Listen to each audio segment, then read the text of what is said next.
I have a very special book for you guys called Amazing Gorillas. So we get to hear all about gorillas. Because we can see that on the.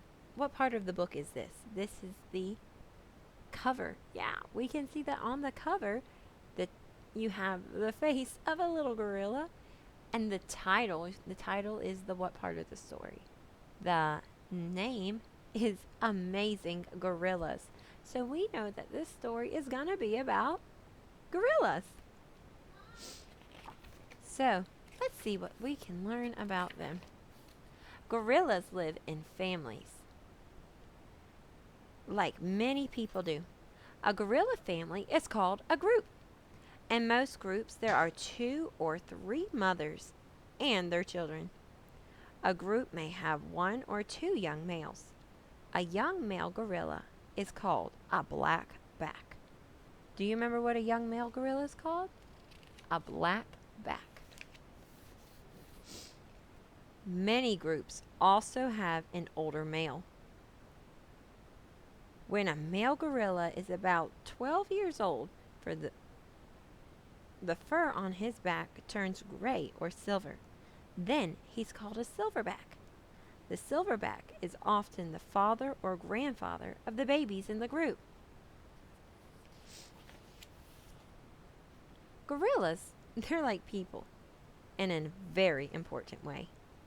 Both gorillas and people are animals called primates. Say it with me, primates. Chimps and monkeys are primates too.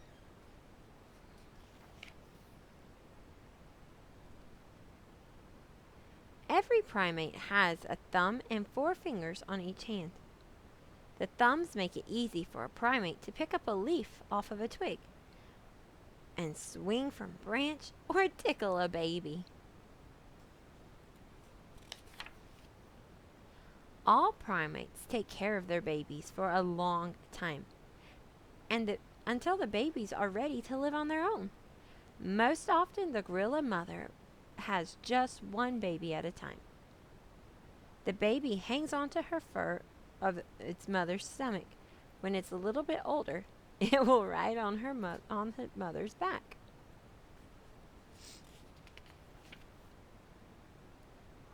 Young gorillas spend hours playing.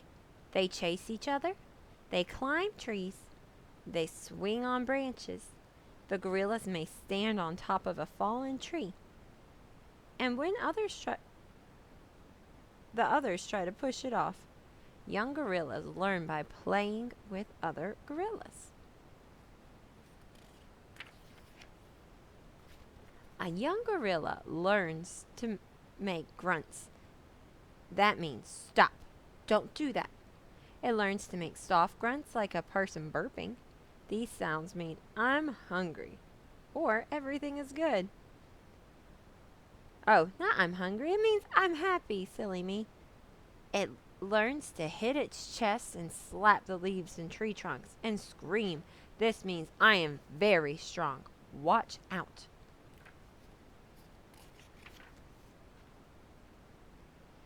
A young gorilla drinks its mother's milk.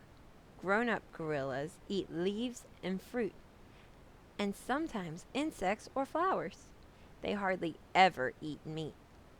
Gorillas are big animals. A silverback can be as heavy as 2 grown men. Gorillas must eat a lot of plants to feed their large bodies. They eat for most of the day.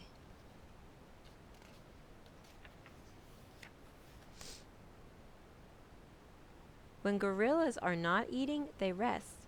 Sometimes one gorilla grooms another. That means they clean each other.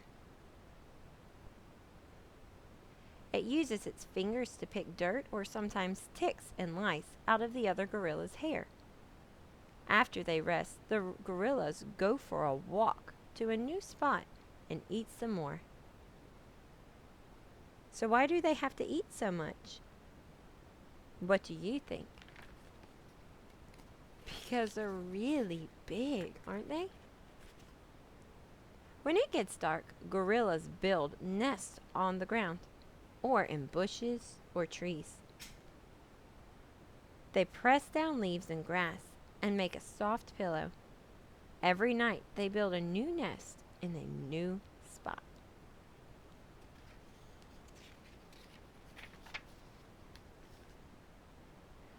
When gorillas grow up, they often leave their groups.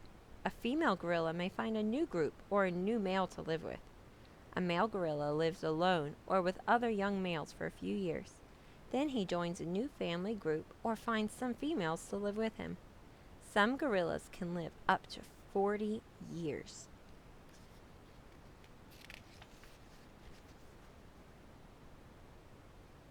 There are not many places left where gorillas can live.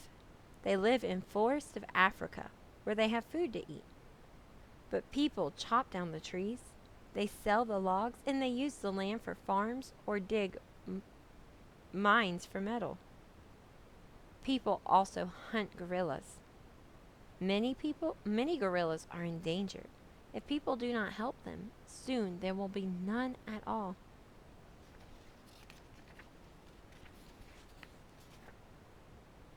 Gorillas are afraid of people. When scientists go into the forest to study gorillas, they must be quiet and move very slowly. Sometimes they even chew on leaves like a gorilla or make gorilla noises. When gorillas get used to people, scientists can watch them closely. They learn where gorillas live and what they eat. They watch young gorillas grow up and have babies of their own.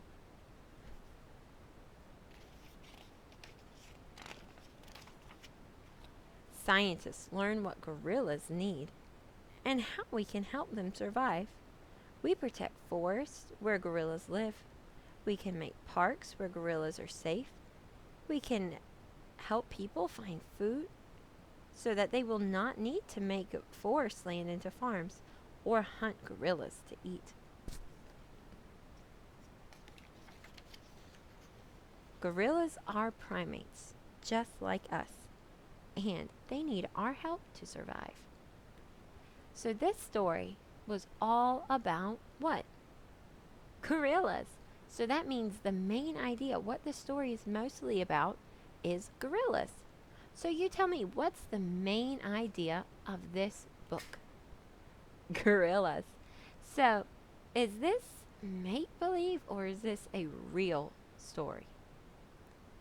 Now, I didn't see anything real silly that would tell me that someone made it up in their head. All I heard were important facts about gorillas. That means they were trying to teach you something. And this story is not made up. That means it is non-fiction. Non-fiction books. That means they go out and they get facts and they write them down and tell them to you. Now, can you tell me one more time, what is the main idea of this book? Gorillas. So, from now on, think about when you're reading a story or listening to a book, what is the main idea? What is the author trying to tell me? And then you will be a super reader once you learn how to figure that out in stories. I hope you enjoyed this great book about gorillas. Have a great day.